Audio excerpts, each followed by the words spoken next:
Hey there, artist. So I'm going to be showing you the next step to printing your animals. So I'm going to go ahead and, well, get started.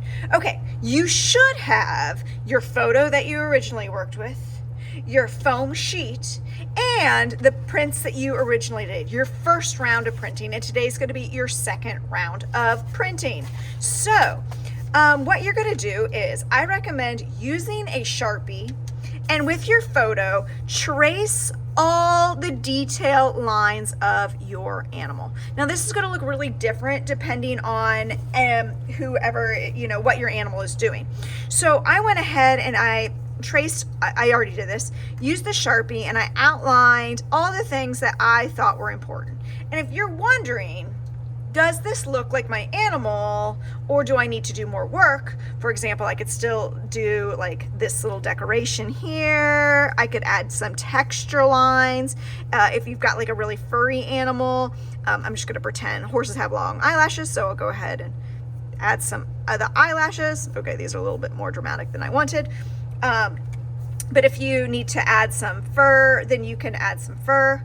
And again, if you want to see what your animal looks like, going back to my point, flip your paper over, and because Sharpie goes through, you can see, does that look like what you are trying to make, or do you need to add more?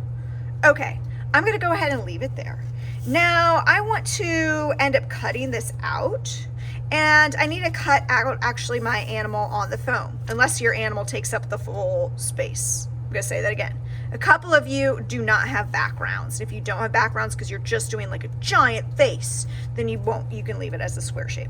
Okay, so if you're like, I don't really know exactly where it is, there's a trick for that. And the trick would be cutting out just a little bit of your animal. You don't have to cut out much.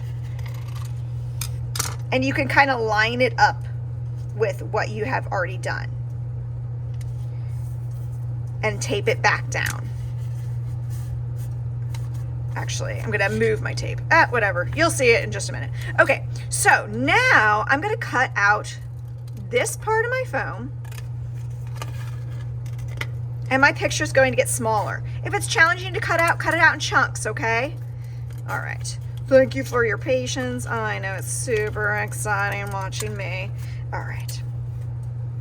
If you want to cut out the animals around the head first, then that's fine. It's probably even better if you cut the animal's head out first. Okay, see, that's why I should have moved my tape. Miss Langdon.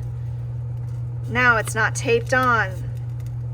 If I was smart, I'd stop right now and put a piece of tape on the bottom. Okay, you convinced me. I'll go ahead and tape it back. Beep.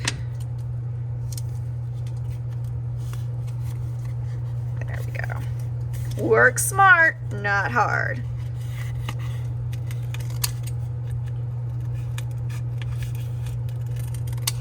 Okay. Got a little jiggle there. Cut this out. Again, I'm going to say that one more time in case you didn't hear me. You might just want to cut your whole animal out before you do the foam. So instead of just doing that one piece, it's easier to do the whole thing. I forgot. It's been a while. Okay, guys. So now, just like before, you're going to use a pencil, and you're going to go through and you're going to make all of the dent marks.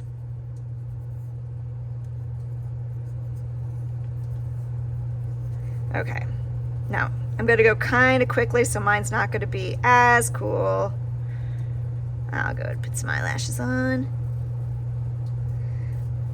If you want to know what it looks like again, fold over your animal. You could look at the foam.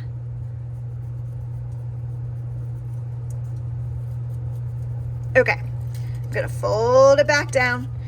I can see it, but it's not dented enough. So remember, you got to go and you have to do it a second time. Yes, I know. You've got to do more work. But it really pays off. If you don't do this, then chances are a lot of your details are not going to print. Okay, so there's another thing I wanted to say. I'm going to print this on top of the prints I've already done. There is an option to do a third layer of color. Okay, I'll talk about that more. hopefully in a little bit.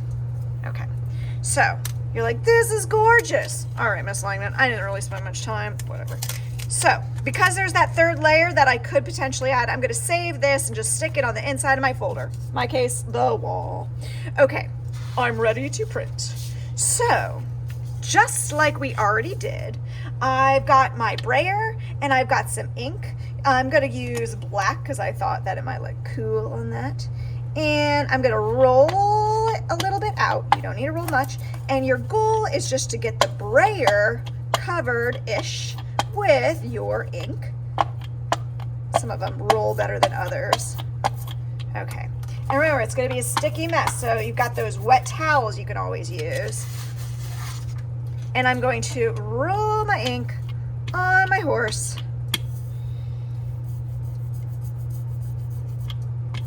Okay, then I need to get my paper out. It doesn't matter which one. I gotta do the ear a little bit lower. Remember, printmaking is not perfect, so don't worry. But I wanna avoid this area because there's ink right there. So I'm gonna pick it up.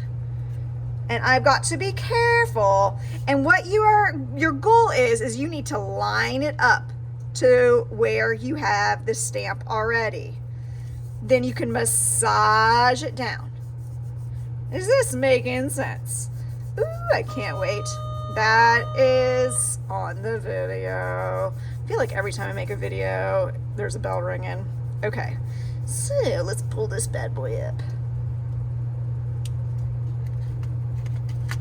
And that is my horse. I love it. So there's a third option that I could cut something else off like this I did for this bird beak and do it again in a different class.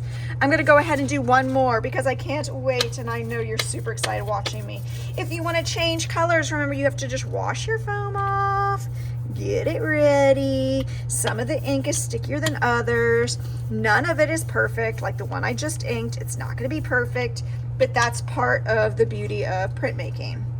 All right, get this thing, use my stamp, avoid the sticky areas, line it up, massage it, and once you're done, pull it up. And all of this work will go on the drying rack today. And that is how you print make, my darlings. All right, everybody, let's see it, and then I'll let you go. Ta-da! The eyelashes are hilarious. All right, everybody, happy arting today.